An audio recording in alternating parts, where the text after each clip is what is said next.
మహాశివరాత్రి సందర్భంగా తురంగేశ్వర స్వామి ఆలయానికి భక్తులు పోటెత్తారు. శివనామ స్మరణతో ఆలయాలు మారుమోగిపోతున్నాయి. శివుడికి ప్రత్యేక పూజలు, అభిషేకాలు నిర్వహిస్తున్నారు. కాకినాడ నుంచి ఐన్యూస్ ప్రతినిధి రాజేష్ అందిస్తున్న వివరాలు ఇప్పుడు చూద్దాం.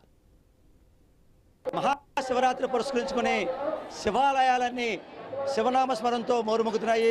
ఇటువంటి నేపథ్యంలో తూరంగేశ్వర స్వామి ఆలయం వద్ద వేకువజాము నుంచి కూడా పుణ్యస్థానాలు ఆచరించి భక్తులంతా కూడా పోటెక్కిన పరిస్థితి ప్రస్తుతం మనం చూడొచ్చు. క్లియర్ వీడియోస్లో ఏవైతే శివనామ స్మరణతో ఆలయాలన్నీ కూడా భక్తులతో పోటెక్కిన పరిస్థితి. వేకువజాము నుంచి కూడా అభిషేకాలు, పాలాభిషేకాలు చేస్తూ భక్తులంతా కూడా శివనామ స్మరణతో ఆలయాలతో భక్తులన్నీ పోటెక్కుతున్నారు. ఇటువంటి నేపథ్యంలో వచ్చిన భక్తులకి ఎటువంటి అసౌకర్యం కలగకుండా ఆలయ అధికారులు కూడా పూర్తిగా భద్రతా ఏర్పాట్లు చేస్తున్నారు. ప్రస్తుతం మన వద్ద ఆలయ ఈవో ఉన్నారు. వారిని అడిగి మరింత సమాచారం అడిగి తెలుసుకునే ప్రయత్నం కూడా చేద్దాం. సార్ చెప్పండి, ఈ తూరంగేశ్వర స్వామి ఆలయం అంటే చుట్టుపక్క స్థానిక ప్రజలకి ఈ ఆలయానికి ప్రగాఢ నమ్మకం. అయితే ఈరోజు వేలాది మంది భక్తులు ఈ శివాలయానికి వస్తారు. వచ్చిన భక్తులకి ఎటువంటి ఏర్పాట్లు చేశారు? ఓం నమ శివాయ. నేను శ్రీ తూరంగేశ్వర స్వామి వారి దేవస్థానానికి సంబంధించిన కార్యనిర్వహణాధికారిని.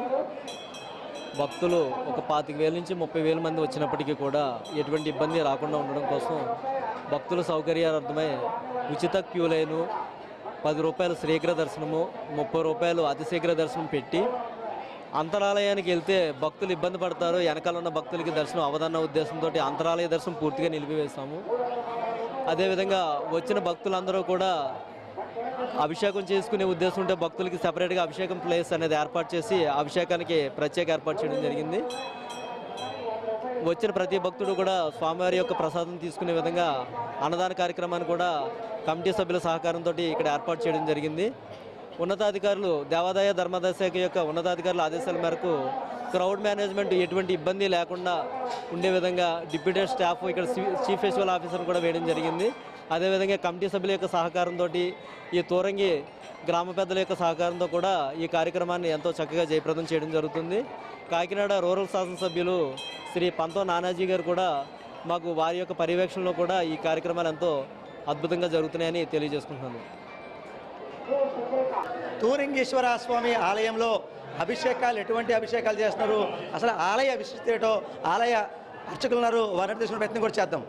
చెప్పండి, తూరంగేశ్వర స్వామి ఆలయం అంటే చుట్టుపక్కల భక్తులకి ప్రగాఢ నమ్మకం. ఈరోజు చూసుకుంటే మహాశివరాత్రి పురస్కరించుకుని వేలాది మంది భక్తులు వస్తున్నారు. వచ్చే భక్తులకి ఎటువంటి అభిషేకాలు, ఎటువంటి ఏర్పాట్లు చేస్తారు? శ్రీ పార్వతీ సమేత తురంగేశ్వర స్వామివారి దేవస్థానం తూరంగండి. ఇక్కడ స్వామివారి యొక్క క్షేత్ర స్థలపురాణం ఏమనగా త్రేతాయుగంలో శ్రీరామచంద్రుల వారు అరణ్యవాసం చేసేటప్పుడు సీతాదేవి కోరికపై బంగారు మాయలైన భద్రాచలం నుంచి తమరుకుంటూ వచ్చి ఈ క్షేత్రానికి వచ్చేసరికి విసుగు చెంది బాను సంధించాను. పిమ్మట బ్రహ్మరాక్షసుడు మారితుడు నిద్రబొమ్మ దాల్చి మరణించాను. బ్రాహ్మణ హత్యా పాపక నివారణార్థం శ్రీరామచంద్రమూర్తి స్వయంగా తాను చేతులతో తాను ఇసుకలింగాన్ని ప్రతిష్ఠించి అభిషేకం చేసుకున్నటువంటి శివలింగం అండి. ఎక్కడ విశిష్టత ఏమనగా స్వామివారు, అమ్మవారు ఏకపేట మీద విరాజిల్లుతుంటారండి. ఇక్కడ పొద్దున్న నుంచి కూడా స్వామివారికి ఉదయం 3 గంటల నుంచి నైట్ 10 దాకా రుద్రాభిషేకాలు కానీ, ఏకవారాభిషేకాలు కానీ, పాశుద్ధాభిషేకాలు కానీ జరుగుతూనే ఉంటాయండి భక్తులతో. అది కాకుండా నైట్ లింగోద్భవం టైంకి స్వామివారికి విశేషంగా అభిషేకంతో పాటు వస్త్రాలంకారం, పుష్పాలంకారం చేయడం జరుగుతుందండి. ప్రధానంగా చూసుకుంటే కాశీకి భిన్నంగా ఎదర కోనేరు, మధ్యలో ఆలయం, వెనకాల శ్మశాన వాటిక, ఈ యొక్క ఆలయక ప్రత్యేకత అంటారు. అసలు ఏంటి దీనికి? మనకి ఇక్కడ ఎదర కోనేరు, వెనకాల శ్మశాన వాటిగా ఉండడంతో పాటు ఏంటంటే ఇది చిన్న కాశీగా విరాజిల్లుతుందండి. చూసాం కదా, ఓవరాల్గా తూరంగేశ్వర స్వామి ఆలయం రెండో కాశీగా పేరుగాంచింది. ఈ ఆలయానికి వచ్చే భక్తులు వారి కోరికలు నెరవేర్తాయనే ప్రగాఢ నమ్మకంతో ఈ ఆలయానికి భక్తులు వస్తారు. అలాగే ఎదర కోనేరు, మధ్యలో ఆలయం, వెనకాల శ్మశాన వాటిక, ఇదంతా కూడా కాశీకి భిన్నంగా ఉంటుంది. వచ్చే భక్తులకు కూడా అభిషేకాలు కూడా పూర్తిగా చేసి పంపిస్తున్నామని చెప్పి ఆలయ ప్రధాన అర్చకులు చెప్పే పరిస్థితి కనబడుతుంది. ఇదే కూడా తాజా పరిస్థితి. కెమెరా పర్సన్ సతీష్తో రాజేష్, ఐన్యూస్.